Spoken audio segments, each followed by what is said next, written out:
buenas tardes tengan todos ustedes, queridos amigos, desde el Núcleo de Operaciones del Centro Mexicano de Estudios en lo Penal Tributario en Ciudad de México. Los saluda su amigo Agustín Celorio para desarrollar nuestra cuarta sesión del segundo conversatorio internacional en compliance tributario y proceso penal. Tengo el gusto y me complace en punto de las 5 de la tarde, tiempo del centro de la República Mexicana, darle la bienvenida a mi amigo, a mi hermano, el doctor Dino Carlos Caro Coria, quien hoy va a desarrollar esta cuarta y última sesión de este segundo conversatorio internacional con el tema el compliance tributario y penal en el marco de la norma UNE 19.602, quien es doctor en Derecho por la Universidad de Salamanca en España. Ha realizado estudios postdoctorales en el Instituto Max Planck de Derecho Penal Extranjero e Internacional en Freiburg, en Alemania. Asimismo, es especialista en compliance por AENOR en Madrid. Es certificado en cumplimiento normativo por la Universidad de Manchester y también ha desarrollado el programa Digital Transformation del Instituto MIT en Estados Unidos. Ha desarrollado también el programa Legal Teach de la ESADE Business School en Barcelona y entre sus actividades académicas es profesor de Derecho Penal en la Pontificia Universidad Católica del Perú desde el año de 1995 hasta el año 2018. Ha sido también académico catedrático en la Universidad de Lima desde el año 2009, en la Universidad del Pacífico desde el año 2017 y en la Academia de la Magistratura Peruana del año 97 al 2010. El doctor Carlos Caro Coria es miembro de la Comisión Especial Revisora del Código Penal y de la comisión que elaboró el nuevo Código Procesal Penal del año 2004 del Perú, y asimismo presidente de la comisión del MINJUS que elaboró el anteproyecto de ley contra la criminalidad organizada del año 2007, también en la República Hermana del Perú. Miembro de la comisión del MINJUS de 2012 que elaboró la regulación penal contra la minería ilegal, también en la República Hermana del Perú. Dentro de sus actividades profesionales se destaca como socio fundador del estudio Caro y Asociados, así como director general del Centro de Estudios de Derecho Penal Económico y de la Empresa, y presidente y fundador de la Asociación Peruana de Compliance, miembro del Consejo Científico del Centro de Estudios de Derecho Penal y Procesal Penal Latinoamericano de la Universidad de Göttingen en Alemania, así como del Observatorio de la Criminalidad Organizada Transnacional de la Universidad de Salamanca en España. De igual forma, indudablemente autor de múltiples libros y artículos especializados en materias penal, procesal penal y compliance, y director del Anuario de Derecho Penal Económico y de la Empresa que edita la propia estructura del Centro de Estudios de Derecho Penal Económico y de la Empresa. Como ven, ni más ni menos que uno de los grandes líderes, un crack en materia jurídica, en materia penal, procesal penal y compliance, que también evidentemente me reservo para decirles que ha sido y es miembro académico del Centro Mexicano de Estudios en lo Penal Tributario, que ha participado en todas las jornadas internacionales de Derecho Penal Tributario que nuestra organización ha venido realizando desde el año 2014. Pues sin más, un abrazo fraterno hasta la República Peruana, allá en Lima, a mi hermano, mi amigo, el doctor Dino Carlos Caro Coria. Bienvenido, mi hermano, adelante, es tuyo el foro. Bien, muy buenas tardes. En primer término, mi gratitud al Centro Mexicano de Estudios en lo Penal Tributario, también a mi querido amigo y colega Agustín Celorio por esta invitación. Es para mí un honor poder participar en estas actividades siempre concurridas y siempre con los temas del último minuto, del derecho penal y el compliance, Agustín es muy activo, no solo en México, sino en toda la región, en lo que significa la organización de eventos, seminarios, discusiones en torno al desarrollo del derecho penal económico, el derecho penal tributario y ahora en particular del compliance. Muchas gracias, Agustín, para mí un honor. Y el tema que toco, en efecto, como ya se ha anunciado, es el relativo a la norma UNE 19.602, ¿no? Entonces, voy a permitirme, con el permiso de Agustín y del público, compartir una pantalla, por favor. El tema que toco es evidentemente el de la norma UNE 19.602 de Tax Compliance y sus reglas de implementación, ¿no? Y tal vez en este tipo de temas vale la pena ir por el final, ¿no? Y digo el final porque termina mi exposición con esta pregunta, ¿no? ¿Se necesita una norma UNE 19.602 de Tax Compliance o estamos ante una hipertrofia del compliance?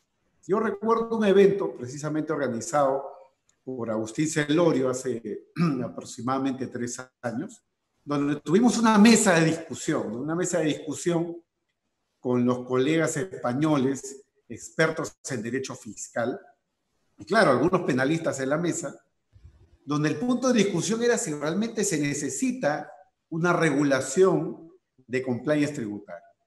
Es una pregunta completamente actual, ¿no?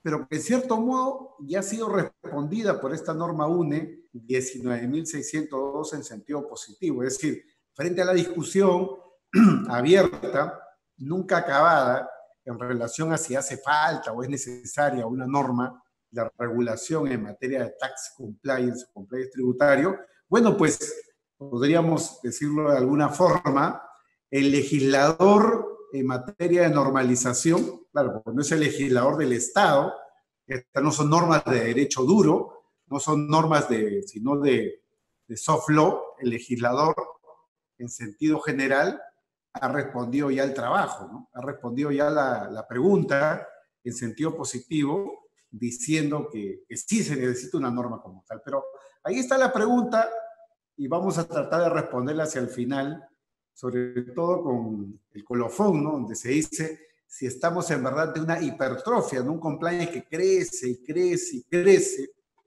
Ahora en tiempos donde hay compliance para todo, ¿no? Compliance laboral, compliance tributario, compliance ambiental, compliance en derechos humanos, criminal compliance. Vivimos en un mundo de compliance de todo y para todo. Vamos a ver si es que la herramienta del compliance tributario es realmente necesaria. Partamos de lo elemental, ¿no? Es esto del compliance. Creo que es importante poner de relieve que compliance no es cualquier cosa. ¿Qué es compliance, no? ¿Qué es compliance? Sobre este tema hay mucha discusión y hay un mito alrededor, porque muchos foros a los que podemos asistir se termina diciendo compliance es cumplimiento de la ley. Y eso es un error. Eso es un error grave, porque compliance no es cumplir la ley. Y recuerdo justamente la discusión en la mesa organizada por Agustín Celorio, donde un profesor español de Derecho Financiero, de Derecho Fiscal, decía lo siguiente: oye, pero lo único que tenemos que hacer en materia tributaria es cumplir la ley. Por lo tanto, tenemos que cumplir la ley, y si a eso le quieren llamar compliance, pues llámenle compliance, pero realmente lo que tenemos que hacer en tributaria es cumplir la ley. Hay tanta regulación tributaria en todos nuestros países. En el caso de Europa, incluso hay una regulación europea en materia tributaria de aplicación directa, de manera que pareciera que sale sobrando esto del compliance. Si compliance es cumplir la ley, si es que lo único que tiene que hacer el, digamos, potencial deudor tributario, el contribuyente, es pagar sus impuestos, liquidarlos, lo que tiene que hacer es cumplir la ley nada más. Bueno, pues ahí está el error. Ahí reside, a mi entender, el primer error. Creer que el compliance es cumplir la ley. El compliance no es cumplir la ley. Todos estamos obligados a cumplir la ley. Y para eso no hace falta el neologismo compliance. No hace falta echarle mano a una nueva herramienta, a una nueva definición, a un nuevo concepto, a algo novedoso, con la finalidad de decir, bueno, vamos a crear el concepto de compliance para llamar a lo mismo, cumplimiento de la ley. No, eso es un error. Todos tenemos el deber de cumplir la ley. Como dice el profesor Thomas Roch, profesor alemán, autor y director de un volumen importante, el más importante de Europa a mi juicio, que lleva por título Criminal Compliance, de Nomos Perlach. El compliance no es cumplir la ley. Para eso no creamos el concepto de compliance. El compliance es hacer todo lo posible por cumplir la ley. Si me siguen con el cursor, si no lo ven, me avisan para corregir la presentación. Si ustedes ven el cursor está ahorita puesto sobre una línea que se llama legalidad, que yo llamo línea de flotación. Todos tenemos que cumplir la ley y no superar esta banda, ¿correcto? Pero entre mi libertad personal, como individuo, libertad corporativa, y por corporación, hablando de la norma UNE, podemos estar hablando de una organización privada, de una organización no lucrativa como una ONG, que en algunos países tienen que pagar impuestos, o podríamos también estar hablando del Estado. El Estado puede tener que pagar impuestos. Por ejemplo, una empresa pública, una empresa de capital estatal o una empresa semipública que realiza una explotación minera, o una explotación petrolera, o una empresa que dirige o tiene como propiedad una empresa aeronáutica. Claro, son empresas que tienen que pagar impuestos.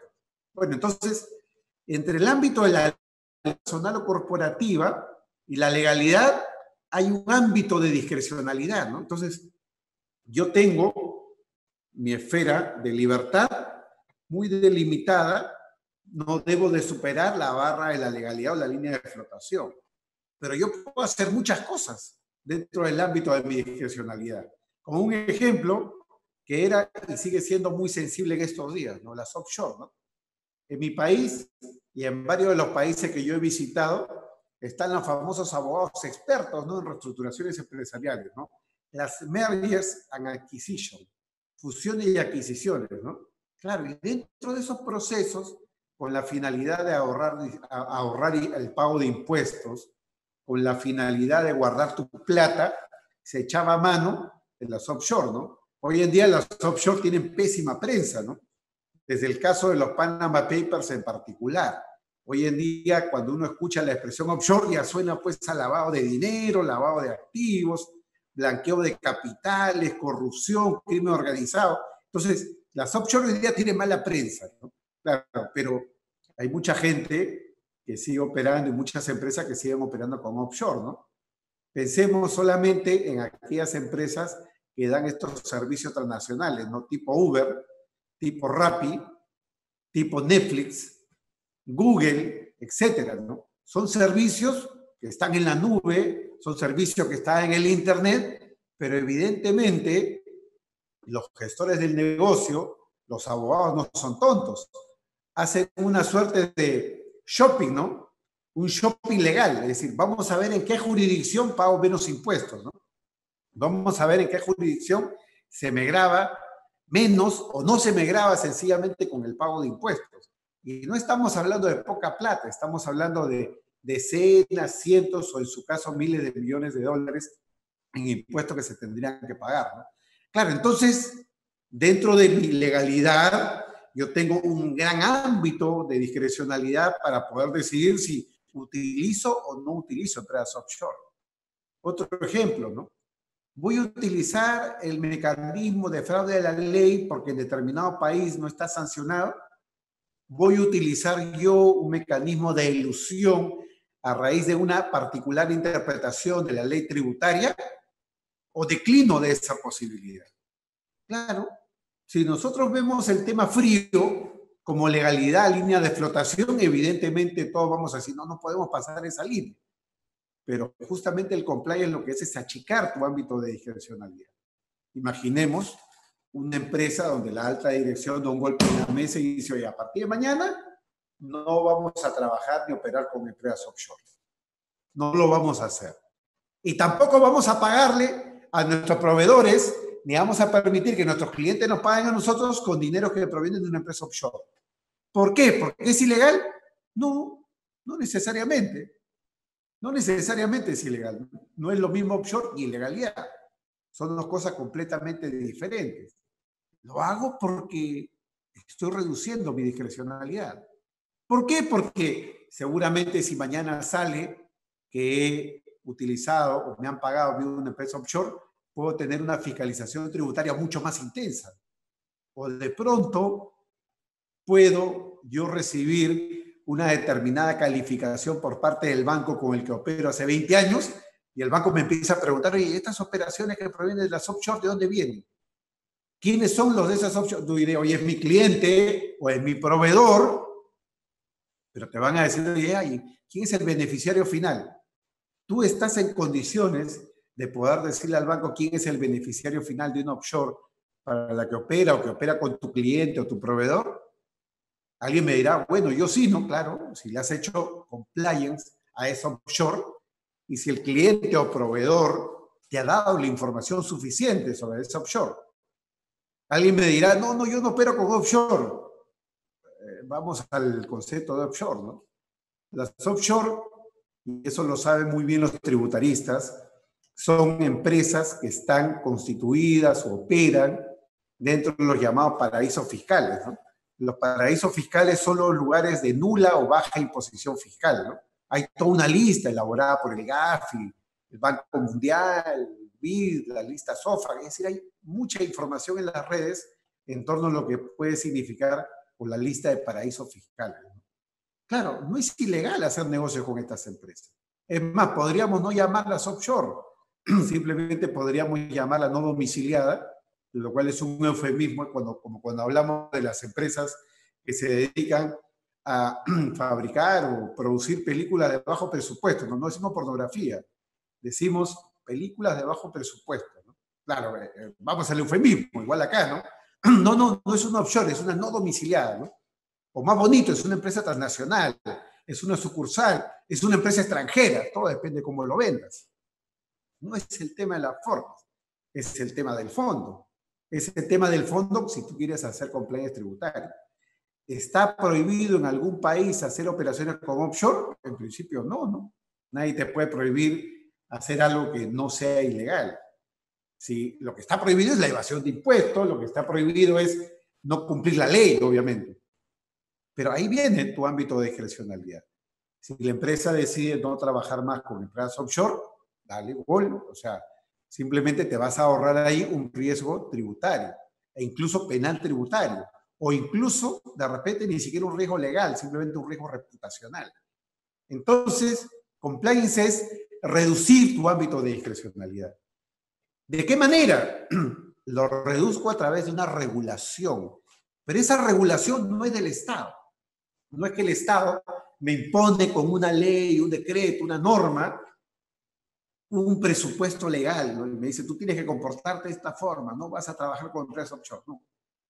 Compliance es autorregulación. Tú te autoimpones la regulación. Y se le llama el compliance autorregulación regulada porque es una regulación que está escrita. Tú te autorregulas. Así como hay un reglamento interno de trabajo, que no es del Estado, se lo impone la propia empresa, igual acá. Es como un reglamento interno, en este caso para efectos tributarios. ¿Cuáles son las reglas que tú te autoimpones con la finalidad de reducir el riesgo tributario? Entonces, compliance es autorregulación regulada, compliance no es cumplir la ley. Ahora, ¿cuál es la finalidad de todas las normas SUNE o todas las normas ISO? Este es un ejemplo, claro, es una imagen, ¿no? Wanted, ¿no? Dead or alive, ¿no? Vivo o muerto, ¿no? Buscado, ¿no? El hombre que no tiene nombre, ¿no? Recompensa $1 millón. $1 millón. Claro, entonces los sistemas de compliance y el de las normas ISO o el de la norma UNE 19602 son expresión de ello. Los sistemas de compliance son sistemas que están orientados claramente a la ubicación, detección de conductas ilegales. Por eso lo de wanted, ¿no? Así como tenías que buscar en el viejo oeste un criminal vivo o muerto, acá es igual. Tenemos que buscar la ilegalidad, ¿no? Tenemos que buscar el riesgo, confinarlo y tratarlo, ¿no? Entonces, la finalidad de la norma UNE o la norma ISO es confinar el riesgo de ilegalidad, detectar el riesgo, detectar la infracción, consecuentemente la prevención, ¿no? Ahora, cuando tú haces compliance, tú tienes que preguntarte el cómo, ¿no? ¿Cómo, no? ¿Cómo hacer compliance? ¿Cómo detectar el riesgo, no? ¿Cómo hacer tu due diligence? Ya luego vamos a hablar del famoso tema de la debida diligencia, que es uno de los pilares del compliance, la debida diligencia. Pero cuando hablamos del compliance y nos preguntamos cómo identificar los riesgos, en este caso de infracción tributaria, un elemento que está en el horizonte es el de la llamada willful blindness. Se ve la imagen, ¿no? Si no se ve, me van avisando, por favor. Ven ustedes la imagen a la izquierda de un avestruz metiendo la cabeza bajo la arena. El avestruz se entierra la cabeza bajo la arena. O el avestruz esconde la cabeza bajo el ala. A la derecha ven ustedes a un ser humano haciendo lo mismo, una persona hace lo mismo. Claro, eso es la willful blindness. La willful blindness es cuando yo no quiero ver el peligro, a propósito, adrede. Es la llamada ignorancia deliberada, ¿no? El mejor ejemplo en materia penal tributaria, el caso Messi, ¿no? Messi fue condenado porque él se desentendió de sus obligaciones tributarias. El padre se autoinculpó, el padre dijo, oye, yo soy el responsable, no toquen a mi hijo. No toquen a mi hijo, yo era el que me encargaba de toda la gestión tributaria con los abogados y el contable. El padre dijo, sancionenme a mí, no sancionen a mi hijo. La Corte dijo no, la Corte sancionó a Messi. Sancionó a Messi con pena suspendida. Messi sigue jugando fútbol, sigue metiendo goles. Ha hecho un par de goles el pasado sábado. O sea, todos estamos contentos porque sigue en el fútbol, pero bueno, es un condenado por delito tributario. Por willful blindness. Porque se le condenó porque él había viabilizado los pagos por los derechos de imagen en el ámbito del deporte a través de empresas offshore, de lo que estamos hablando justamente hace un momento, a través de empresas offshore. Entonces, Messi utilizó estos mecanismos para que la plata no pase por España. Él es un residente español. Tiene residencia en España, por lo tanto, desde el punto de vista fiscal, tributario, él tiene el deber de tributar ante el Reino de España. No lo hizo, Hacienda le detectó el fraude, le procesaron y le condenaron. Y lo que él dijo, no, eso se encargaba mi padre, eso se encargaban los abogados y el contable, el argumento no le sirvió. El argumento no le sirvió porque la Corte le condenó por willful blindness, es decir, ignorancia deliberada. Cuando tú hagas compliance en consecuencia, cuando tú hagas un mapa de riesgos en materia penal tributaria o tributaria en términos generales, no solamente pienses en lo evidente, ¿no? Oye, esto es un fraude sí o sí, esta es una ilusión sí o sí. Piensa tú como piensa el regulador, piensa tú como puede pensar el Ministerio Público, piensa tú cómo puede pensar un juez, cómo puede pensar la acusación particular en el caso de sistemas como el español, donde aunque el fiscal no persigue el caso, la acusación particular, un individuo cualquiera, puede perseguir el caso hasta el final. Y el Poder Judicial tiene que seguir con el caso, con el mero impulso del acusador particular. Bueno, entonces en tu mapa, en tu visión sobre el riesgo de cumplimiento tributario, tú tienes que incorporar el riesgo de cumplimiento desde la perspectiva de la Más algo puedas evitar. ¿Alguien decía algo, perdón? Seguimos. Y acá tenemos el punto de nuestra conferencia de hoy, ¿no? La famosa norma UNE. Alguien me dirá, no es una ISO. Claro, no es una ISO, ¿no?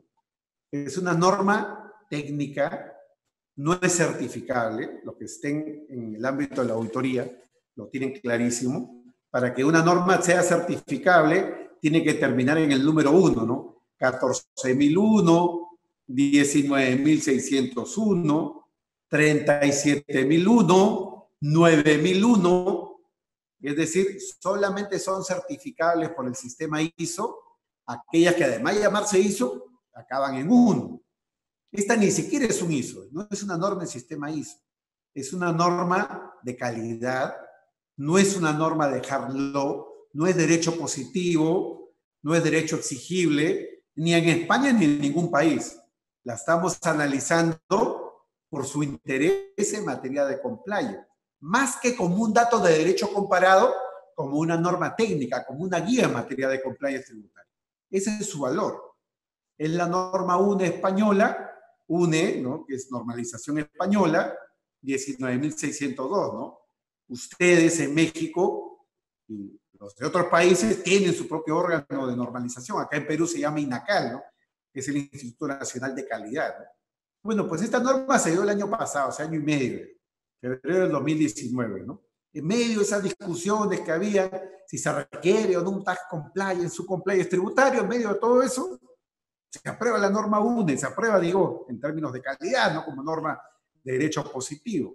La UNE 19.602, ¿no? Que lleva por nombre Sistemas de Gestión de Compliance Tributario, requisitos con orientación para su uso. Y dice abajo, ¿no? Esta norma ha sido elaborada por el Comité Técnico N, ¿no? 165 Ética, Gobernanza y Responsabilidad Social de organizaciones cuya secretaría desempeña UNE, es decir, España. Bueno, esta es la norma marco, ¿no? En materia de tax compliance. Febrero del 2019, ¿no? Pero esto tiene sus antecedentes y sus normas posteriores, ¿no? Hay antecedentes y subsecuentes.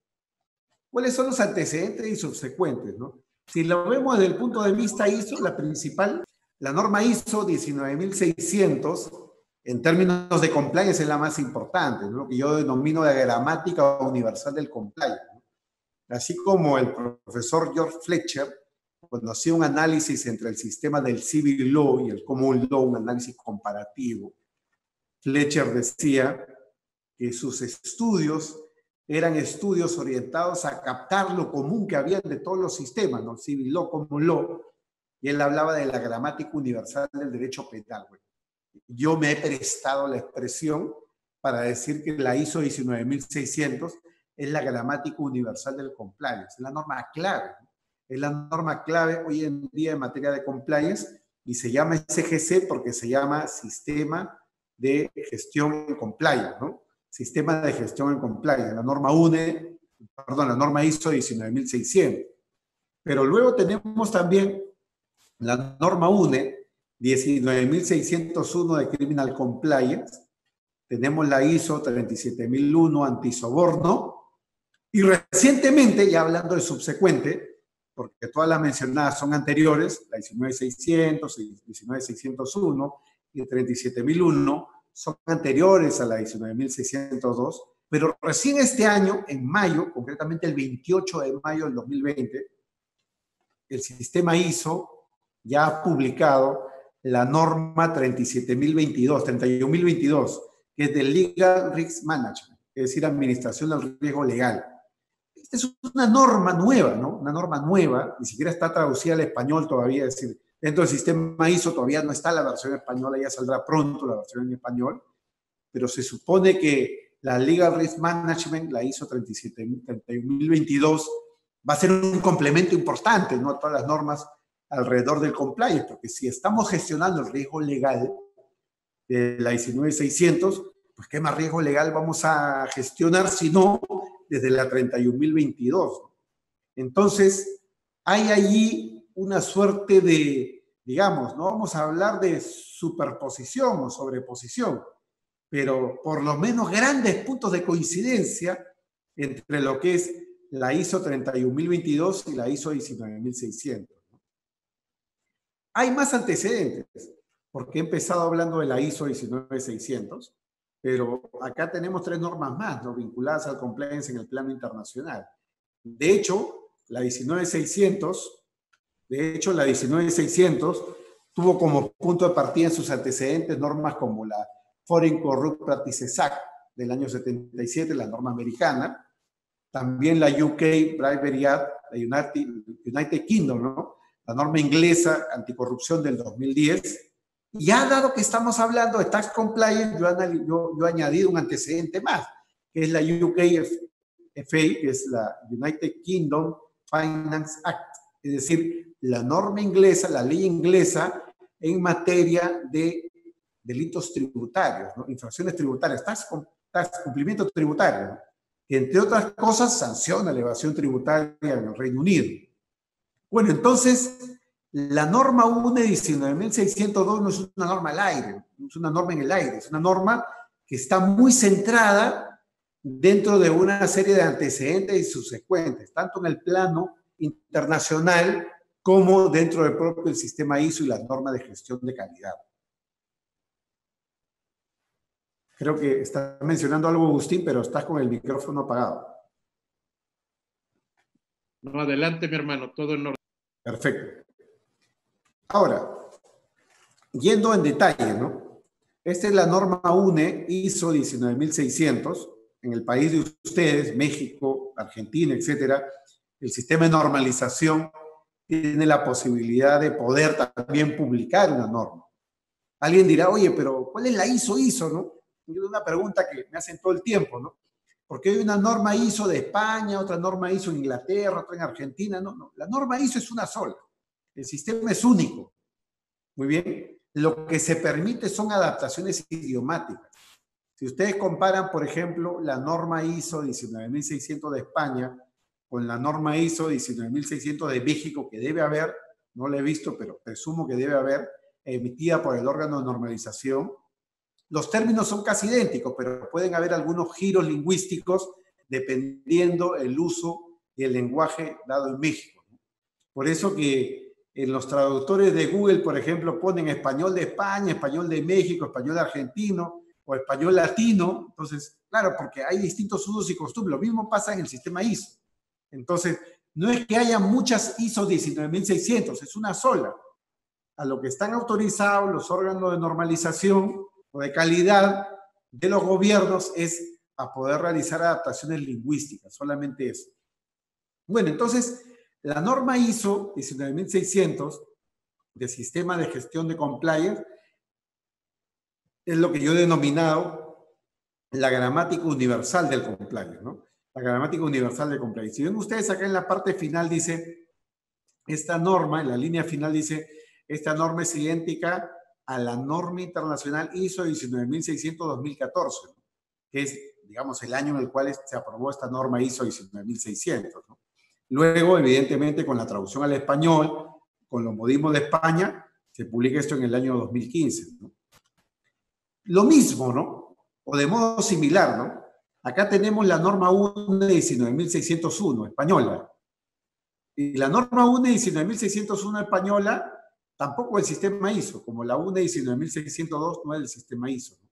Este es de mayo del 2017 y es de España. Es de España, pero es certificable, porque acaba en 1, es certificable, ¿no?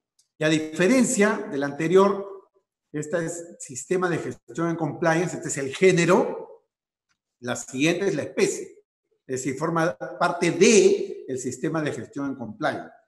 Entonces, la 19601, por decirlo de alguna forma, se incardina, entra dentro de lo que es el concepto de la 19600. Hay una relación de género-especie, ¿no? Entonces, la norma UNE 19601 tiene una meta muy concreta, ¿no? Que es la gestión del compliance penal. La anterior es sistema de gestión de compliance en general. Esta de acá es sistema de gestión de compliance penal, ¿no? Y entonces, como verán ustedes, en la parte final también se dice, esta norma ha sido elaborada por el Comité Técnico 307, Gestión de Riesgo, cuya Secretaría desempeña UNE también, España.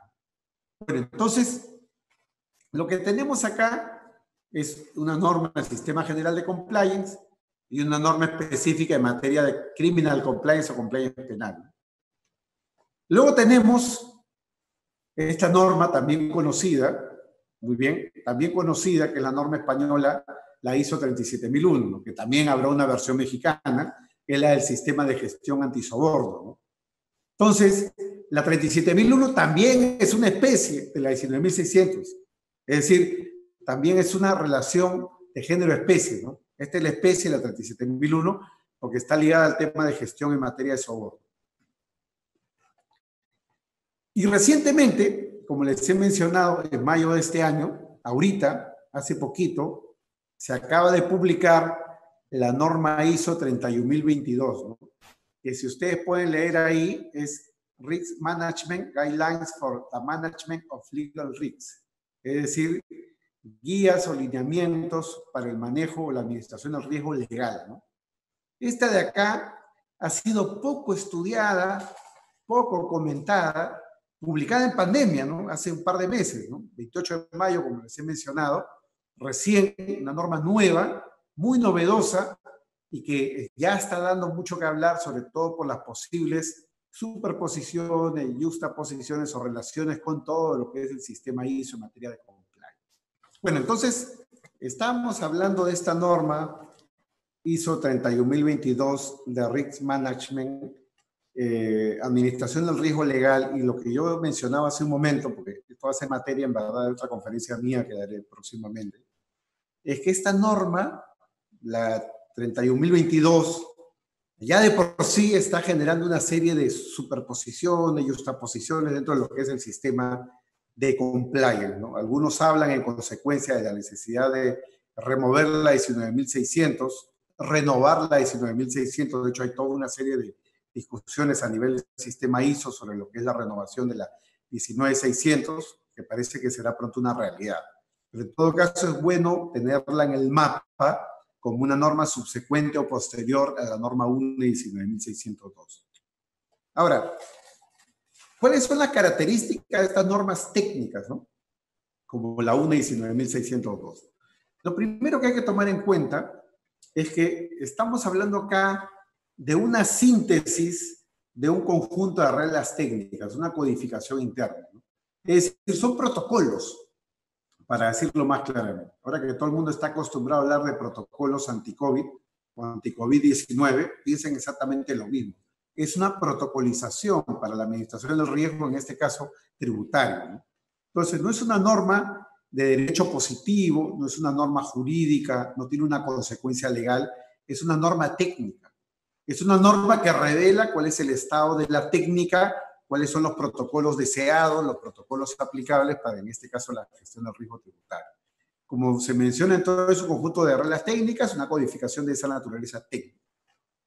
Si ustedes ven además la estructura que mencionaremos más adelante de la 19.602, van a poder caer en cuenta inmediata que esta 19.602 tiene exactamente la misma estructura que la ISO 19.600, a la que yo he denominado, como ya mencioné hace un rato, la gramática universal del compliance. Esta gramática universal del compliance, que es la de la ISO 19.600, es la gran fuente inspiradora de la 19.602. Ya también he mencionado que no es una norma jurídica, no tiene la precisión ni la consecuencia de una norma jurídica. No te va a pasar nada si es que no implementas la ISO 19.602. Simplemente es una norma de soft law, ¿no? Aunque puede tener efectos más allá del soft law, como hablaré también en un momento. Muy importante, ¿no? Dado que es una norma de calidad, es una norma provisional, ¿no? Como se dice en temas de calidad, la calidad no es una meta, ¿no? La calidad no es un fin, la calidad es un camino, ¿no? No es que yo voy ascendiendo hacia la calidad y llego a una meta y me estanco en esa meta, la que puedo llamar calidad total. No, la calidad es un camino permanente, es un sistema constante de mejoramiento. Por lo tanto, esta norma, la UNE 19.602, es provisional, está en constante desarrollo, perfeccionamiento. Por lo tanto, en los próximos años, si es que se expande el concepto de tax compliance o compliance tributario, es probable que esta norma UNE pase a conformar parte o a formar parte en algún momento del sistema ISO, ya mediante una versión mejorada, ¿no? Más allá de lo que estamos nosotros viendo en este momento. Un dato importante, además, conforme dice la propia norma UNE 19.602, rige tanto para organizaciones privadas como públicas, ¿no? Claro, el Estado también puede pagar impuestos, ¿no? Y ha puesto el caso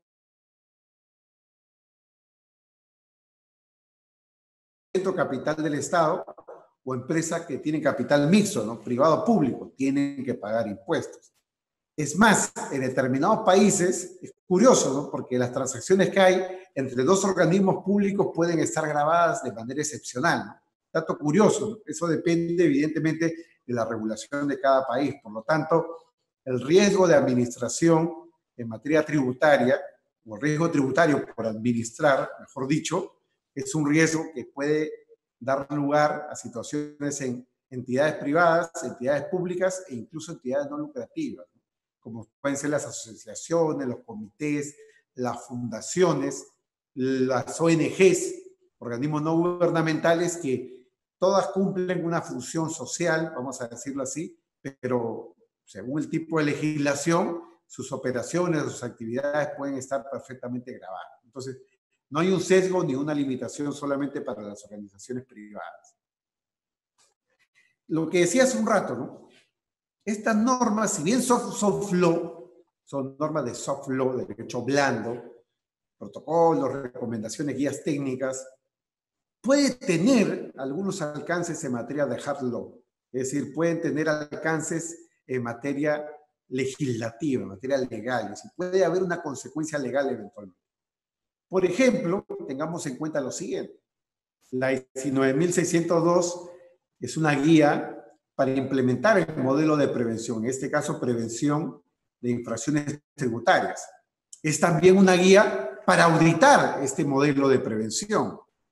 También es una guía para certificarlo. El día en el que este programa, este protocolo pueda ser certificado, si llegara a formar parte del sistema ISO o si en el ámbito de España se convirtiera en una norma de gestión de calidad, entonces lo que vamos a tener acá es una norma que pudiera llegar a ser certificada, ¿no? De hecho, en España, el otro día salió la propaganda, la publicidad de una empresa que se había, entre comillas, certificado dentro de lo que era la UNE 19.602, dos empresas. Esto hay que tomarlo con cuidado. Son certificaciones que no son del sistema ISO. Pueden ser certificaciones privadas, pueden ser certificaciones, digamos, dadas por algún órgano de normalización, pero no son certificaciones del sistema ISO. Ojo, yo puedo colgar mañana un cartel en mi oficina y decir que soy un certificador de la norma ISO 37001. Puedo hacerlo, pero eso no significa de que yo esté autorizado por el sistema ISO para certificar una norma. Para certificar una norma ISO tienes que tener una autorización del sistema ISO en general, a través de los diferentes organismos que operan en el mundo y dependiendo de cada país.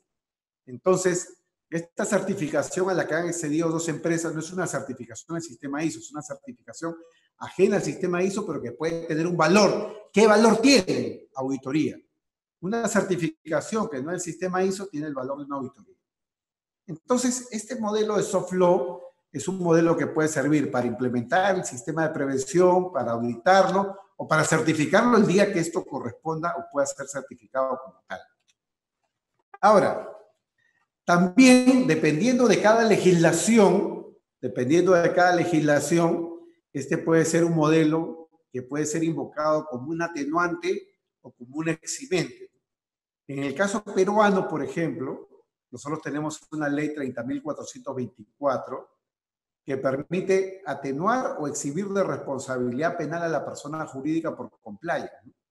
Es decir, el modelo del eximente, que acá lo ven en el punto 5, en el Perú está en el artículo 17.1, es un modelo muy italiano, es un modelo que proviene del decreto legislativo 231 del 2001 de Italia, que permite eximir de responsabilidad penal a aquellas empresas que están en compliance, que previa a la comisión del delito tenían un sistema adecuado, un sistema idóneo de gestión del riesgo penal. Claro, eso es en Perú, eso es en Italia, eso es en España, eso es en Argentina. Es decir, son modelos que traen consigo la regla del eximente. En México no hay el eximente. En México tiene una situación muy curiosa, ¿no? Porque en el sistema mexicano la responsabilidad penal de la persona jurídica está en dos normas, ¿no? Por un lado tienes el Código Nacional de Procedimientos Penales y por otro lado tienes el Código Penal Federal. En ambas regulaciones, o de ambas regulaciones emana, digamos, todo lo que es el régimen, la responsabilidad penal de la persona jurídica, ¿no? Y como verán ustedes en la regulación mexicana, ya ustedes en el ámbito de las preguntas podrán hacer más precisiones si incurren en algún error. En la regulación mexicana, la eximente no está regulada como tal, ¿ok? Es un atenuante, ¿no? Claro, ¿y por qué en México a diferencia de Perú, España o Italia, no necesitan la eximente. No la necesitan por una razón. En México no hace falta la eximente, porque en México ustedes tienen un modelo muy similar al chileno. El modelo chileno, que es del año 2009, es un modelo que integra el compliance dentro de lo que es el delito corporativo. Es decir, para cometer delito corporativo, para que una empresa cometa delito o responda penalmente en México o en Chile, el compliance no es un eximente. El compliance es parte fundante del delito de la empresa o de la corporación. Es decir, para decirlo más claramente todavía, uno de los requisitos para sancionar penalmente a una empresa en México o Chile es no estar en compliance. Así como hay los elementos objetivos del tipo en el homicidio, persona viva, autor, medio empleado, imputación objetiva, así como están los elementos objetivos del tipo, igual, uno de los elementos objetivos del delito corporativo, uno de los elementos del tipo penal corporativo, en México y en Chile es el no compliance. Es decir, el delito tiene que ser producto del incumplimiento por parte de la empresa de medidas de prevención, no compliance. Entonces, si una empresa está en compliance, no necesita un eximente, simplemente no hay conducta típica. Por lo tanto, en México no necesitan un eximente de responsabilidad. Lo que hay en México es la atenuante, y en el caso de mi país o en el caso de España tenemos dos tipos de atenuantes. Un atenuante porque el sistema era un sistema defectuoso, había un sistema previo, un sistema de compliance previo al delito, pero tenía algún defecto, ¿no? Es algo así como las llamadas eximentes incompletas para los penalistas, ¿no? Como la legítima defensa imperfecta, ¿no? Donde, digamos, fallan los límites de la respuesta, es decir, hay agresión ilegítima, que es la base, digamos, de la legítima defensa, pero en la legítima defensa imperfecta lo que se va a producir es que hay un exceso en la defensa, es decir, hay una suerte de desequilibrio entre el medio empleado, la agresión sufrida y la defensa ejercida, ¿no?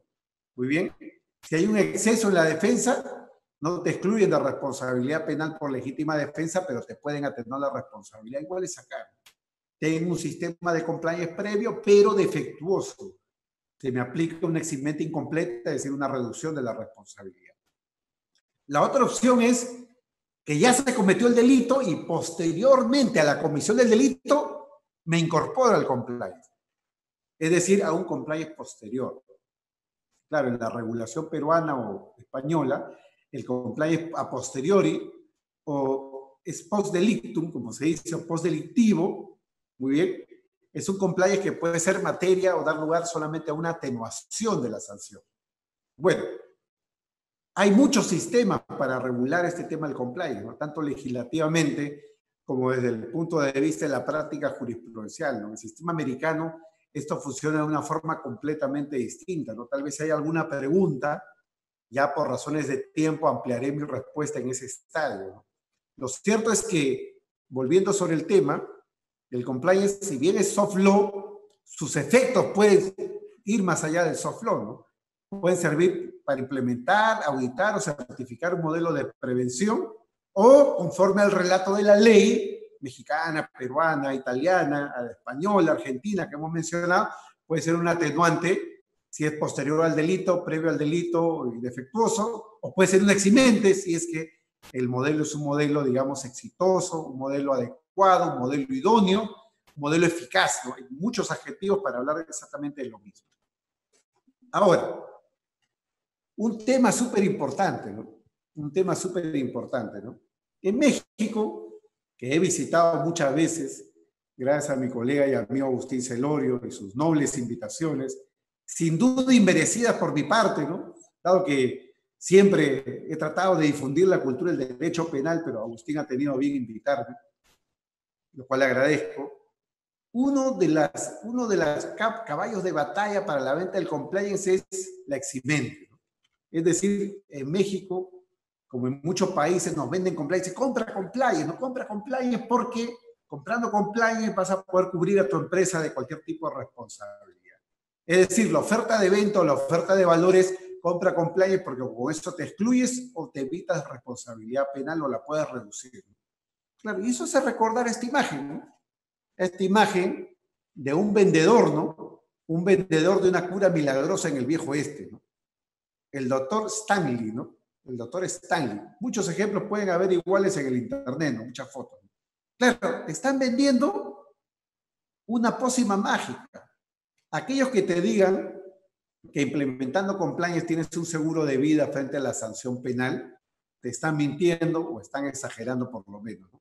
Es como este vendedor que te dice que si compras el tónico capilar, en 15 días o en 30 días el pelo te va a crecer como Sansón, ¿no? No es así, ¿no? No es tan fácil, ¿no? O el vendedor de pastillas para bajar de peso, ¿no? Te dice, tome estas pastillas, ¿no? En 30 días usted baja de peso, en 30 días usted pierde 20 kilos de peso, ¿no? Esos avisos de teleproductos, esos que pasan en la madrugada, en los horarios menos demandados, con bajo rating, ¿no? Teleavisos, teleproductos, ¿no? Product Qualifier. Claro, ese tipo de avisos, ¿no? Que normalmente usan una voz de mis queridos amigos argentinos, ¿no? Llame ya, ¿no? Llame ya, ahorita. Más o menos así te venden el compliance, ¿no? Llame ya, compra el compliance porque con el compliance tienes eximente o atenuante, ¿no? Y hay que tener cuidado, hay que ser serios porque esa oferta de valor es falsa. Yo tengo toda una presentación que ya no vamos a discutir de eso acá, incluso una publicación algo extensa sobre el tema de la prueba del compliance, ¿no? La prueba del compliance es alta, la prueba del compliance no es baja. O sea, probar un compliance idóneo, un compliance eficaz, un compliance efectivo, un compliance adecuado, según el adjetivo que tú quieras utilizar, no es fácil, no es una tarea fácil, es una tarea muy difícil. Probar el compliance implica pasar por todo un test de eficacia, sobre lo cual no puedo hablar ahora porque no es mi materia ni es el momento. Pero lo que les quiero decir es que aunque el compliance pueda tener ese efecto de atenuación o ese efecto de exclusión o reducción de responsabilidad, la prueba del compliance no es sencilla. No hay en consecuencia la relación automática. Tienes compliance, te excluye de responsabilidad. Tienes compliance, tu empresa no va a sufrir consecuencias. No hay tal seguro de vida no existe. Lo que existe es un camino, una ruta marcada por los ISO, los protocolos, para poder estar en compliance y verificar su eficacia en el caso concreto, a partir de una serie ya no de criterios vinculados al sistema de normalización, sino criterios ya de naturaleza estrictamente jurídica. Ahora, este es un tema para Perú, así que lo paso de largo. ¿Qué es esto de las normas ISO? En todas partes van a poder leer exactamente lo mismo. Todas las normas ISO, que son normas de calidad, están fundadas, digamos, la idea nace a raíz del famoso ciclo de Deming, ¿no? El ciclo de Deming. El ciclo de Deming, también conocido como el ciclo PDCA, proviene de un señor que se llamaba Edward Deming, ¿no? Edward Deming adecuó o asentó una suerte de estrategia, ¿no? De mejora continua de la calidad en 4 pasos, ¿no? 4 pasos, ¿no? Los 4 pasos para el éxito, ¿no? Algo así como el 4.0, ¿no? Y esto tampoco es que lo inventó Deming. Deming lo llevó al mundo de la calidad. Pero esto está basado en un concepto ideado, en verdad, por un señor que se llama Walter Shepard, que también se denomina la espiral de mejora continua y es muy utilizado, como ya mencioné, en los sistemas de gestión de calidad. Bueno, el tema clave, ¿no? PDCA. Plan, do, check, act, ¿no? Planea, haz, planear, actuar, verificar, muy bien, y volver a actuar. Es decir, revisarlo. Entonces, es un circuito, muy bien, es un circuito que, claro, acá en el gráfico está expresado en términos circulares, pero es mejor hablar de espiral. Si ven ahora mi cursor, también se denomina espiral de mejora continua. Es una espiral, ¿no? Más que un círculo vicioso o círculo virtuoso, es una espiral, ¿no? Porque como hay mejora continua, y como he dicho, la calidad no es un fin, no tiene fin, no es una meta, sino un camino, entonces es un círculo de mejora continua, ¿no? Plan, do, check, act. Ahora, Esto ustedes lo pueden ver en cierto modo dentro del índice de la norma UNE 19.602, ¿no? Acá en estas dos pantallas que estoy compartiendo, pueden ver ustedes la estructura de la norma ISO, la norma UNE 19.602, ¿no? Hay un prólogo, hay una introducción, hay un objeto y campo de aplicación, hay unas normas para consulta, que son las bases sobre las cuales se ha elaborado el sistema, términos y definiciones, y acá empieza, digamos, lo principal, en el punto 4, ¿no? Contexto de la organización, ¿no? Liderazgo, punto 5, ¿no? 6, planificación. 7, elementos de apoyo. 8, operación. 9, evaluación del desempeño. Muy bien. Y luego tienen ustedes 10, mejoras, ¿no? Hay una bibliografía que se incorpora en la norma UNE 19.602. Hay unos anexos, uno sobre debida diligencia, otro sobre la información documentada mínima para un sistema de gestión de compliance tributario, un anexo C de implementación del sistema de gestión de compliance tributario en otras entidades, y cláusulas contractuales, ¿no? Es decir, reglas para las cláusulas contractuales entre empresas en materia de compliance tributario. Bueno, ¿qué tiene esto que ver con el círculo de Deming, ¿no? Más o menos parecido, ¿no? Porque si nosotros vamos a tomar noción de lo que significa planear, el planeamiento empieza por el lugar del que tú estás pisando, ¿no? ¿Dónde estás pisando? Punto 4, ¿no? Contexto de la organización. Yo que he sido auditado, pues nosotros en mi despacho de abogados tenemos la ISO 37001, ya lograda desde el año 2018, y hemos pasado aparte de 2 auditorías en 2019 y 2020. El auditor lo primero que hace es ver contexto de organización. Yo también he participado como auditor, como parte del grupo de auditor acá en Perú, para algunas entidades. Y claro, lo primero que tenemos que hacer es contextualizar la organización. Contexto de la organización, tienes que conocer la organización. Entonces acá ustedes ven el desglose. Yo no voy a leer toda la norma acá, los invito a leerla, ¿no? Pero fíjense ustedes el desglose, ¿no? Comprensión de la organización y su contexto, entendimiento de la necesidad y expectativa de las partes interesadas, determinación del alcance del sistema de gestión de compliance tributario, sistema de gestión de compliance tributario, es cómo lo implantas, ¿no? Claro, la idea que está detrás del contexto de la organización es poder saber cuál es el ámbito, digamos, el mapa, el ámbito, digamos, dentro del cual la organización se desenvuelve, ¿no? Cuáles son sus órganos de dirección, cuáles son sus órganos de gestión, en qué tipo de negocio está involucrada la organización, negocio público, negocio privado, es decir, le vende al sector público, al sector privado, negocio nacional, negocio internacional, en lo que es insumos, en lo que es proveedores, proveedores nacionales, proveedores internacionales, clientes nacionales, clientes internacionales, clientes o proveedores en paraísos fiscales, offshore, no domiciliadas, transnacionales, sucursales, el contexto de la organización, tamaño de la organización, es decir, todo lo que significa ver el terreno en el que estás pisando. O sea, todo planeamiento empieza conociendo la organización. Lo que tiene que hacer el auditor o el gestor en compliance, el asesor, es conocer la organización. ¿Cómo funciona la organización? Por ese motivo, yo escribí hace 1 año y medio atrás aproximadamente un pequeño trabajo que se llama El compliance como triple entente, ¿no? Triple entente, que significa triple inteligencia. Una de las inteligencias que trae consigo el compliance, además la legal y además de la inteligencia en auditoría, es la llamada inteligencia corporativa. No todos pueden leer lo que es una organización. No todos pueden comprender lo que es el contexto de una organización si no tienes experiencia en temas corporativos. Por ejemplo, ¿no? Dime tú, ¿cómo lees, cómo contextualizas una empresa familiar, ¿no? Una empresa familiar donde puedes tener un órgano de dirección, un directorio, puedes tener un órgano de gobierno, puedes tener una alta dirección, pero el socio, el fundador, el que verdaderamente, como en El Padrino, ¿no? mueve las marionetas, el que verdaderamente mueve las marionetas no tiene ningún rol en la organización. Y todos lo llaman el don, ¿no? El dueño, ¿no?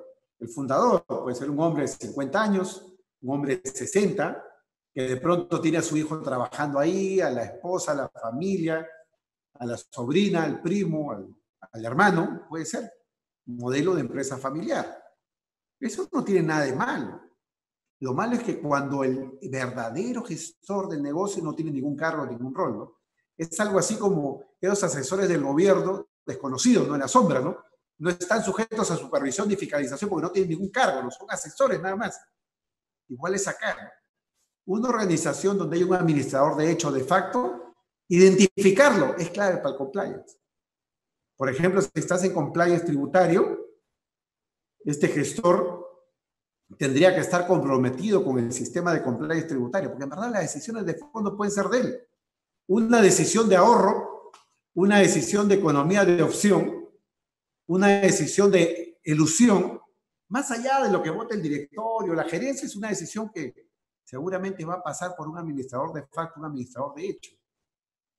O por ejemplo, si estamos hablando de una organización transnacional, ¿no? Que opere en múltiples jurisdicciones, ¿no? Una decisión que se tome en materia de planeamiento tributario en tu país puede ser una decisión que impacte en otro país. O puede ser una decisión que rompa una de las prácticas uniformes que tenga la organización en otros países. Entonces, es clave el tema del contexto de la organización, ¿no? Y si seguimos en ello, parte de conocer a la organización es el liderazgo, ¿no? Es decir, no hay compliance sin liderazgo. Yo he llevado muchos cursos como profesor y como alumno en temas de compliance, y siempre la pregunta del millón es ¿cuál es el elemento más importante en el compliance, ¿no? Uno dice en el mapa de riesgos, otro dice en el compliance officer, otro dice en la mejora continua, la capacitación. Bueno, yo coincido con mi querido amigo Dan Nieto Martín. Uno de los elementos, no sé si el más importante, pero está entre los 2 primeros o 3 primeros, es la alta dirección. No hay compliance sin alta dirección. Es decir, si a ti te contrata el compliance officer para hacer compliance, pero el compliance officer está solo, estás perdido. Lo que vas a tener es un paper compliance, un compliance de papel. No vas a tener un compliance de verdad sin la alta dirección. Es decir, parte del contexto de la organización, parte del planeamiento es el liderazgo. Sin liderazgo no hay nada. La alta dirección tiene el poder de poner la plata para implementar el sistema, tiene el poder para quitar la plata, tiene el poder para nombrar un compliance officer independiente. La alta dirección tiene el poder para ver si busco o no la triquiñuela para incumplir la ley o no. Depende de la alta dirección. Como dice Dan Nieto, ¿no? El día que la alta dirección da un golpe en la mesa y dice, ahora todos vamos a estar en compliance y estas son las reglas, ese día todo se alinea, ¿no? Desde el empleado que realiza labores manuales, no profesionales, hasta el empleado que realiza o tiene a su cargo temas de dirección, ¿no? El liderazgo, ¿no? Bueno, y si vemos nosotros entonces, muy bien, Plan, Do, Check, Act, seguimos, ¿no? Con la lista, ¿no? La planificación, ¿no? Acciones para abordar los riesgos y oportunidades, evaluación de los riesgos tributarios, cuáles son tus objetivos de compliance tributario y planificación para lograrlos, los elementos de apoyo, ¿no? La cultura del compliance, recursos, competencias, formación y concienciación en compliance tributario, la comunicación, la información documentada, hasta que llegamos al final, al punto 8, que para mí es el clave, ¿no? Siempre, en todo lo que es compliance para mí, si van a la ISO 19600, la UNE 37001, o la ISO, perdón, la UNE 19601, o la ISO 37001, la parte de la operación es la central. Y particularmente lo que se llama debida diligencia. Vamos a decirlo de forma más clara. El punto 8 es el mapa de riesgos. El punto 8 son las claves para elaborar el mapa de riesgos. ¿Cómo está escrito acá? Operación, planificación y control operacional, debida diligencia debida, controles financieros y no financieros, control sobre otras entidades, condiciones contractuales, investigación de los incumplimientos, sospecha de incumplimientos, de requisitos, el tema 8, ¿no?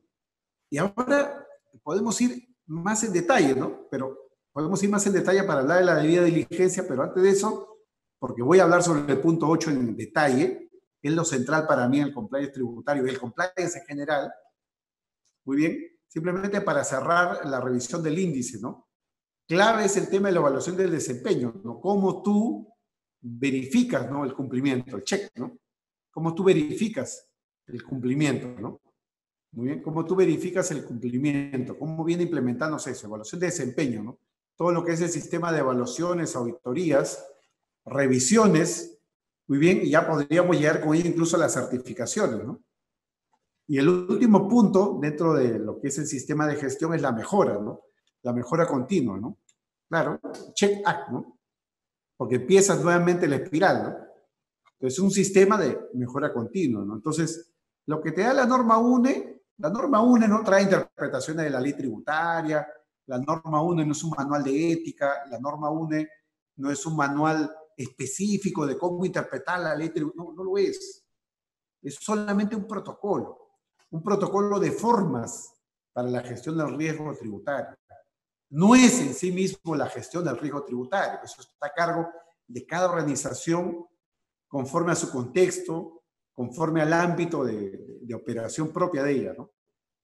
Ahora, de todos estos elementos, como ya he mencionado, para mí el trascendental es la debida diligencia. Bien, como yo decía hace un momento, el tema clave, el punto 8, la debida diligencia, el 8.2, ¿no? La clave del compliance está en la debida diligencia. Es decir, si algo caracteriza seriamente al compliance en estos tiempos, es el trabajo en lo que es valoración, tratamiento del riesgo, ¿no? Compliance en consecuencia de prevención, tratamiento del riesgo. Y en el 8.2, esta norma UNE nos dice lo siguiente, ¿no? Dice, la organización debe realizar un análisis con el fin de identificar aquellas actividades en cuyo ámbito puedan materializarse riesgos tributarios, que deban prevenirse y hacerlo de acuerdo con el apartado tal, en particular donde el análisis arroje un riesgo tributario mayor que bajo en relación con transacciones, proyectos, actividades específicas, relaciones de negocios actuales o planificadas con determinado socio de negocios, categorías de personal en posiciones específicas.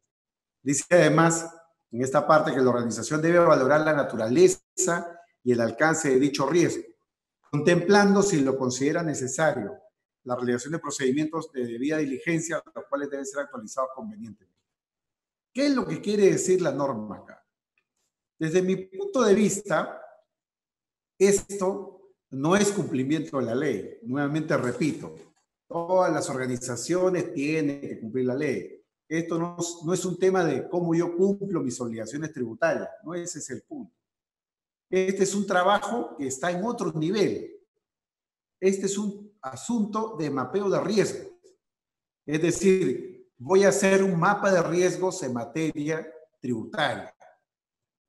Digamos, dentro de todo lo que es el espectro de la gestión tributaria de la organización, dentro de ese ámbito de posibilidades y desarrollo de la gestión tributaria, ¿cuáles son las áreas de esa gestión que están sometidas a un mayor riesgo de incumplimiento? Ojo, no es que esté incumpliendo, no es que esté ante un problema porque hay una fiscalización en curso, eso es un tema de gestión legal. La gestión en compliance es anticiparse al problema. Yo tengo que tener una visión general de la organización y poder identificar dentro de esa organización cuáles son los ámbitos de mayor exposición al riesgo tributario.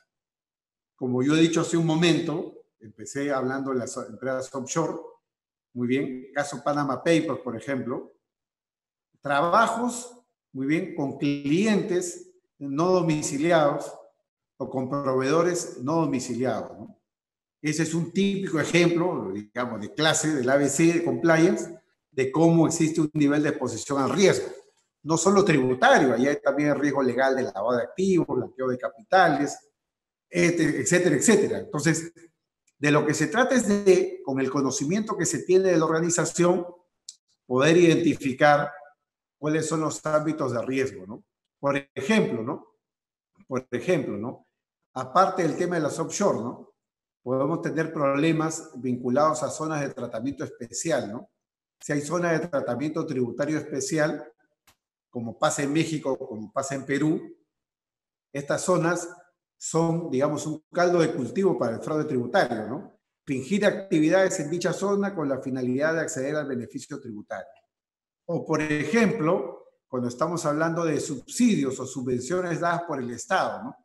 O, por ejemplo, cuando estamos frente a legislaciones extraordinarias, ¿no? En tiempos de pandemia, por ejemplo, los estados de la mayoría de los países han dado lugar o han aprobado una serie de normas tributarias con una serie de incentivos, tanto para lo que es, digamos, la postergación de los pagos tributarios, como digamos, para el reinicio de las actividades económicas. Claro, y en ese contexto, las normas tributarias pueden ser interpretadas de la manera A, de la manera C o de la manera D, interpretadas. O las normas tributarias pueden ser ya no interpretadas, sino aplicadas de la manera A, B o C. Ese mapeo es lo que demanda la debida diligencia. La debida diligencia, por lo tanto, demanda de parte del gestor en compliance tributario poder mapear cuáles son las situaciones de riesgo o de mayor exposición al riesgo y poder establecer medidas de reducción de ese riesgo. Por ejemplo, no es ilegal contratar con empresas offshore, no lo es, pero voy a hacerle la debida diligencia. Si es una empresa offshore de mi cliente, o si es una empresa offshore a través de la cual yo mismo recibo pagos, muy bien, voy a implementar medidas de mitigación del riesgo.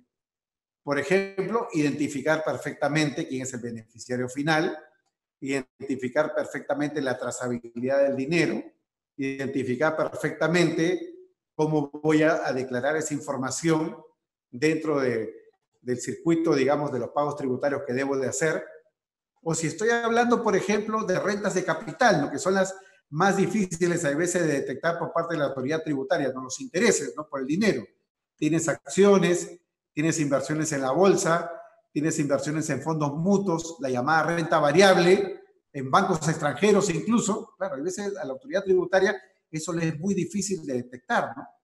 Muy bien. Entonces tengo yo que mapear si es que estoy dando debido cumplimiento a la regulación en esa materia, ¿no? ¿Cuáles son los riesgos a los cuales estoy expuesto, ¿no?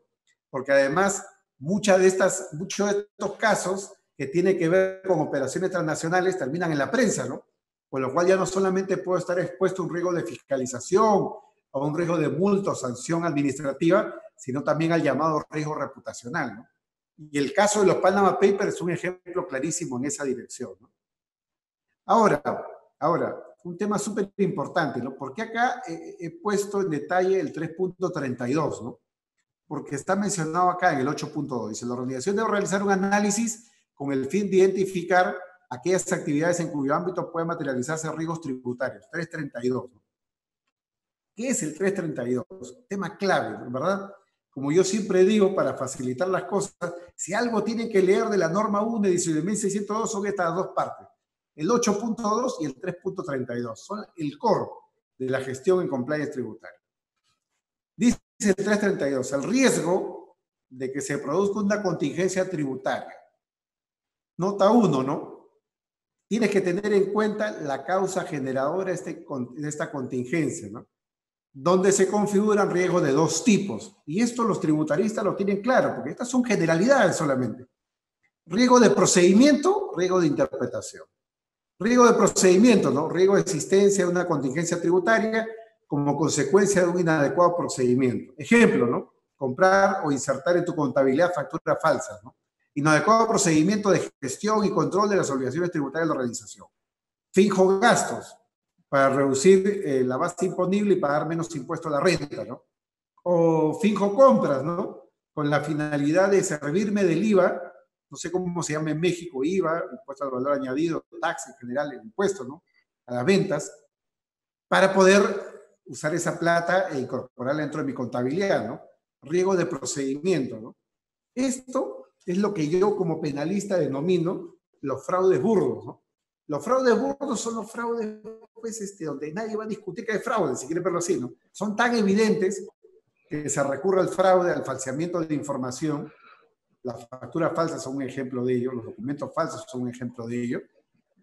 Pero los más sutiles y los que pueden generar esos procesos ante la administración tributaria y el Poder Judicial vía acciones contenciosas son los de riesgo de interpretación. Ya no es que yo le esté mintiendo a la administración, sino que defiendo mi interpretación. Riesgo de la existencia de una interpretación de la norma, seguida por la organización que no es compartida en última instancia por los tribunales de justicia, ¿no? Léase tribunales de justicia también administración tributaria, ¿no? Es decir, yo hoy día puedo decir, oye, este riesgo interpretativo es potencial porque no hay ninguna jurisprudencia de la Corte Suprema que interprete esto, o no hay ninguna jurisprudencia del Tribunal Fiscal, la máxima instancia administrativa en materia tributaria que interprete esta norma. Y a raíz de ello vienen las eternas discusiones con el recaudador del impuesto, ¿no? Procesos larguísimos, ¿no? Sobre cómo se interpretó una norma y cómo esa norma me trajo ahorro, y para el órgano recaudador, cómo esa norma te trajo una ilusión del pago de impuestos. Claro, eso lo tienes que tener mapeado. Ojo, la decisión de hacerlo o no hacerlo, evidentemente es tuya como organización. Evidentemente tú verás si tienes apetito al riesgo o aversión al riesgo. Alguien dirá, no, yo no me voy a meter en problemas de interpretación, yo prefiero la interpretación convencional. Bueno, muy bien, lo tienes claro. Alguien dirá, no, no, no, yo tengo apetito al riesgo, me voy a arriesgar. O alguien dirá, oye, yo antes de tomar una decisión voy a pedir informes legales, ¿no? Y de auditoras. Uno le pide a una Big Four, a Pricewaterhouse, a Ernst & Young, a EY, ¿no? A Deloitte & Touch, a KPMG, le pido un informe, ¿no?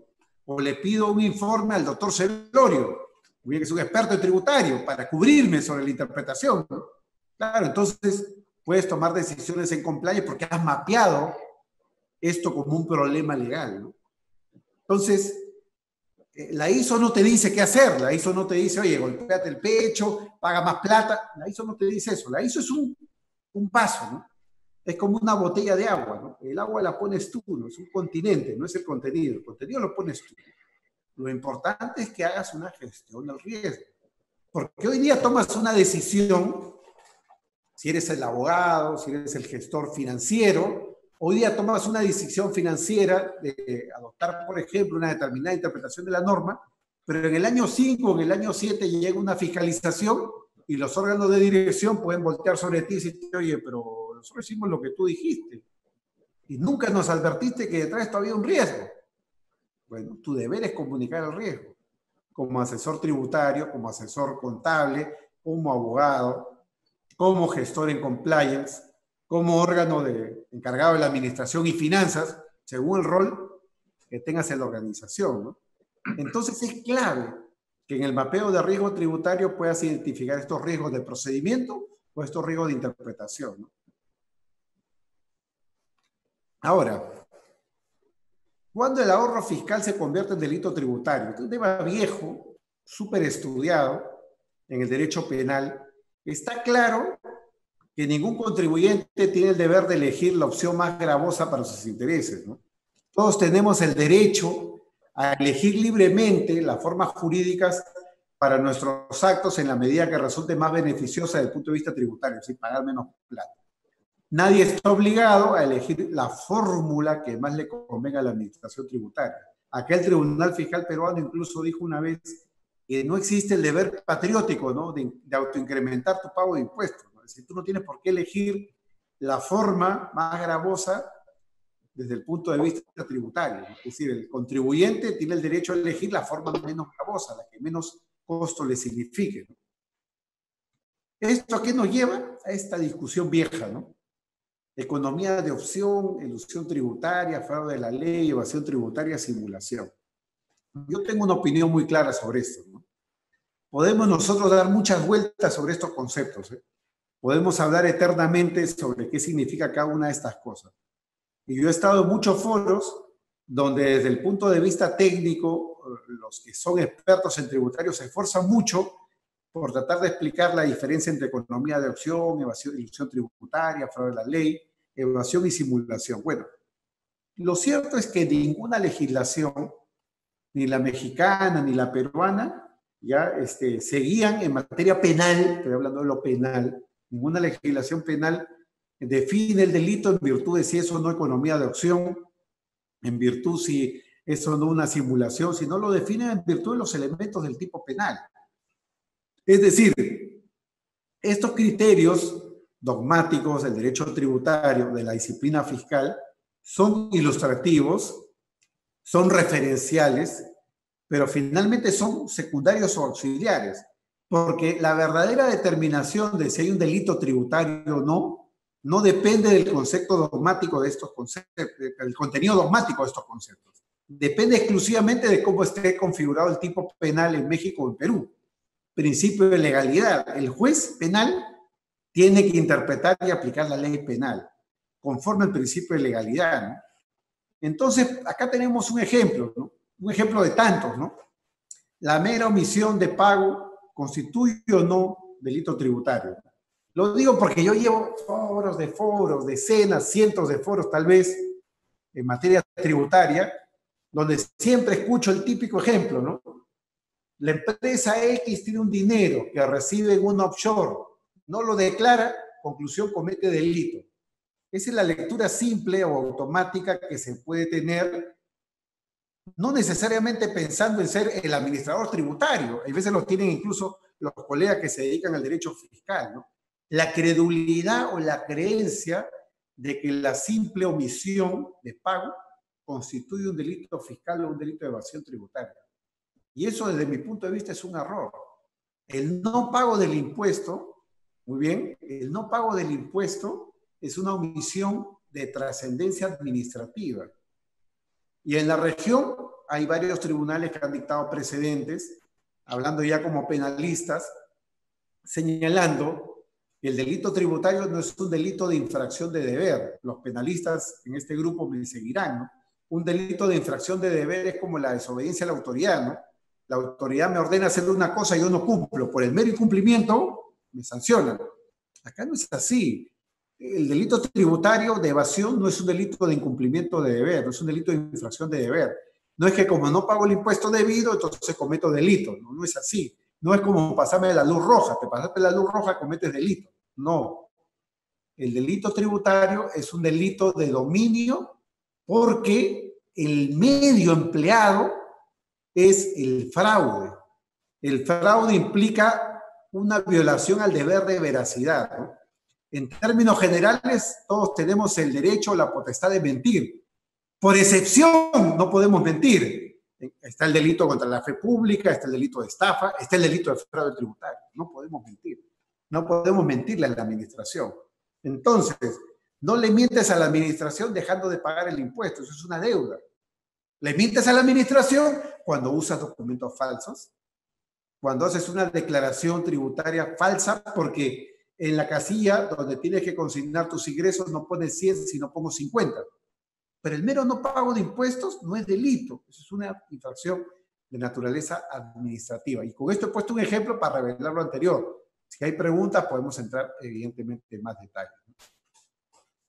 Otro tema, ¿no? En el delito tributario no responde cualquiera, ¿no? El accionista nunca responde, es dueño del patrimonio, no gestiona, ¿no? No hay fuente ovejuna acá. El directorio, la gerencia, depende de sus ámbitos de competencia, ¿no? La persona jurídica puede responder como tercero civil, se le puede aplicar consecuencias accesorias, en el caso de Perú, por ejemplo, en España, o se le puede imponer verdaderas sanciones penales. Y todo esto nos lleva al mundo de lo que ya venimos hablando, el tax compliance o el compliance tributario, ¿no? Donde, y ya lo dije hace un rato, un elemento clave es el liderazgo, ¿no? Cómo es la operatividad que le imponen al tax compliance, el órgano de gobierno, que es como el directorio de la empresa, o la alta dirección, que es como la gerencia de la empresa, la que ve el día a día, ¿no? Eso ya depende de los nombres que se pueda tener en cada país, ¿no? Ahora, ¿qué es el cumplimiento entonces para evitar o reducir la pena, ¿no? No es el cumplimiento, no es cosmética, no es marketing plástico, no hay el paper compliance, espacio para el fake compliance, tampoco hay la idea del pararrayos o fusible, es decir, pongo un oficial de cumplimiento para que sea al que lo sancione si hay un delito o una infracción. De lo que se trata es de estar en la cultura de la legalidad, la línea de flotación, lo que decía al principio, ¿no? Acercarme a la línea de flotación, ¿no? No se trata tampoco de hacer el bien, tener un mundo mejor, golpearse el pecho, ir a misa y que repliquen las campanas. No. Compliance es cumplir la ley dentro de la línea de flotación, ¿no? ¿Qué se dice acá, no? muchos nos han vendido esto de que el compliance es un traje a la medida, ¿no? Una verdad para estos tiempos, pero que está dejando de ser verdad, ¿no? Como yo he dicho en varias ocasiones, el compliance va a dejar de ser un tailor-made y se va a convertir con el tiempo en un modelo retail, ¿no? El compliance, y entre ellos el compliance tributario, se va a vender igual que la contabilidad electrónica, ¿no? Antes la contabilidad era de papel, tailor-made, hecho a la medida, traje a la medida, ¿no? Hoy en día la contabilidad es electrónica. El bodeguero en la esquina o el banco más importante en la tienda. Igual va a pasar con el compliance, ¿no? Cuando el compliance lo tengamos en el móvil, en el celular, en la computadora, en una aplicación, va a dejar de ser un traje a la medida y va a ser un modelo retail.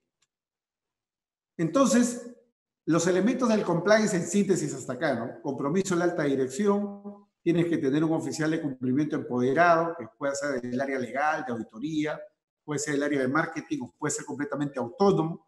Incluso en algunas legislaciones se permite que el compliance officer pueda ser una persona ajena a la organización. Tienes que tener tu mapa de riesgos, tienes que tener tus medidas de riesgo con tus protocolos, etcétera. Tienes que monitorear el sistema a través de canales de denuncia, tienes que tener mecanismos de auditoría interna, externa, puedes adoptar una certificación, como ya he mencionado, son los elementos del compliance, ¿no? Ya vamos entrando en la parte final de conclusiones y recomendaciones, ¿no? Conclusiones, ¿no? Se trata finalmente del costo del delito versus el costo de la prevención. O de repente ni siquiera del delito, el costo del proceso, ¿no? Hay veces no hay delito, te absuelven al final, pero el proceso es costoso, incluso desde el punto de vista reputacional, ¿no? Una empresa, un empresario sentado en el banquillo ya es un costo, ¿no? Costo reputacional, ¿no? Entonces, tiene que ser tu ponderación, ¿no? Costo del proceso, costo del delito versus costo de la prevención, ¿no? ¿Qué gana el colaborador, no? No hay compliance si el colaborador no interviene, ¿no? Para eso están los códigos de conducta, los códigos de ética, ¿no? ¿Qué gana la entidad, no? Una entidad en compliance, más que golpearse el pecho, puede ganar prestigio en el mundo financiero, ¿no? Los bancos son más proclives a darle préstamos o a generar negocios en el ámbito nacional e internacional cuando una empresa está en compliance, ¿no? Ese es un mejor valor de venta que hablar del eximente o del atenuante de responsabilidad, ¿no? Lo del cumplimiento como traje a la medida queda común entre comillas. El costo depende de muchas variables, ¿no? ¿Cuánto te cuesta un consultor, un certificador, el personal a cargo? El compliance no es tener el carro, es echarlo a andar. Un carro en movimiento genera costos, ¿no? Pero como siempre digo, ¿no? Si vas a hacer tax compliance, puedes tú ir paso a paso, ¿no? No hay un deber de tenerlo de un día para otro, ¿no? Lo que puedes hacer es algo así como la calefacción japonesa, que viene de abajo hacia arriba. Empiezas de poco y vas mejorando conforme a tu espiral de mejora dentro de tu sistema. Lo final, recomendaciones, ¿no? Si yo fuera asesor en compliance en México, haría esto, ¿no? Tendría que resguardar las posiciones estratégicas de una empresa, ¿no? De la gestión, ¿no? Tendría que resguardar que temas de cumplimiento tributario no toquen al directorio, no toquen a los gerentes. Hay veces la fiscalía citan a la alta dirección con la finalidad de generar una suerte de finalidad educativa pedagógica, ¿no? Para que la sientan cerca, ¿no? Para que la alta dirección la sienta cerca y digamos, desde la empresa se ponga en cumplimiento, ¿no? Se debe de implementar un sistema de tax compliance, es recomendable, no es un pararrayos. Y la delimitación de la responsabilidad tributaria debe tener varios aspectos, ¿no? Hay que definir la planificación y estrategia tributaria, delimitar las competencias, clave un organigrama sobre las funciones en materia tributaria, qué funciones tiene el directorio, la gerencia legal, de auditoría interna, financiera, contable, los asesores externos, cuál es el rol del auditor, el contador, cuál es el rol del abogado. Esto debe de quedar claramente expresado en un manual de organización y funciones, ficha de puestos o job description, el contrato de trabajo y eventualmente en un proceso penal hasta tienen que haber testigos de que esto es una realidad, que esto no es un modelo de papel, ¿no? Los documentos deben tener fecha cierta, lo que en estos tiempos implica nube, cloud. Ya no estamos hablando de papel, notaría o sellos, sino de cloud, es decir, fecha cierta digital. Tiene que haber coherencia en la información entre recursos humanos, el área legal y de compliance. Y finalmente, tienes que blindar la planificación y la estrategia tributaria con auditorías e informes legales, como mencionaba hace un momento, ¿no? Y ahí siempre podrá recurrir a lo que los penalistas llamamos actúe bajo la confianza o eventualmente incluso actúe bajo un error de tipo. Muchas gracias, Elorio, nuevamente. Con esto vamos a cerrar por hoy nuestro segundo conversatorio internacional en compliance tributario y proceso penal. Mi querido Dino, como tú sabes, el Centro Mexicano de Estudios en lo Penal Tributario tiene un cariño muy especial y aquí está la licenciada Dulce María González Aldívar, que te quiere mandar un saludo fraterno desde Ciudad de México, aquí con todos nuestros compañeros participantes, los panelistas de este segundo conversatorio internacional. Adelante, licenciada Dulce. Doctor, un abrazo y agradecerle como siempre su amabilidad, siempre usted sumamente caballeroso, dispuesto con nosotros. Muchísimas gracias, porque sé que está usted muy ocupado, pero sabe que le mandamos un cariñoso abrazo y nuestras infinitas gracias por participar. Muchas gracias a ustedes. Muchas gracias, doctor. Queridos amigos, de nueva cuenta, como se los comenté al principio, un verdadero líder del derecho penal económico y de la empresa, un crack en todo sentido, mi amigo, el profesor y doctor Dino Carlos Caro Coria, a quien le envío un abrazo fraternal, solidario desde Ciudad de México hasta Lima, en Perú, y lo esperamos que participe después de la pandemia en las jornadas internacionales de Derecho Penal Tributario del Centro Mexicano de Estudios en lo Penal Tributario. Y como saben, siempre el Centro Mexicano está a la vanguardia. Mi querido Dino, como siempre, un abrazo fraterno. Gracias por pues brindarle a todos los panelistas del Centro Mexicano tus conocimientos. Mi hermano, como siempre, mi corazón está contigo. Gracias.